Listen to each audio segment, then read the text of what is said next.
علم سے بہتر کوئی شے نہیں، کوئی چیز نہیں۔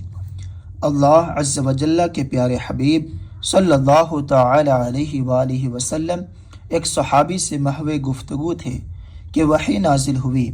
اس صحابی کی زندگی 1 ساعت یعنی گھنٹہ بھر باقی رہ گئی ہے۔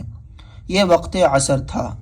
رحمت عالم صلی اللہ تعالی علیہ وآلہ وسلم نے جب یہ بات اس صحابی کو بتائی تو انہوں نے مضطرب ہو کر، پریشان ہو کر، بے چین ہو کر التجا کی، گزارش کی، یا رسول اللہ صلی اللہ تعالی علیہ وآلہ وسلم، مجھے ایسے عمل کے بارے میں بتائیے جو اس وقت میرے لیے سب سے بہتر ہو، سب سے اچھا ہو۔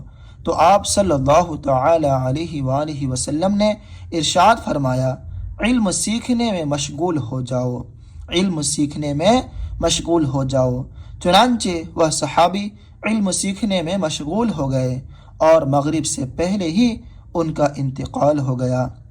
راوی فرماتے ہیں کہ اگر علم سے بہتر کوئی شے ہوتی، کوئی چیز ہوتی تو سرکار مدینہ صلی اللہ تعالی علیہ وآلہ وسلم اسی کا حکم ارشاد فرماتے۔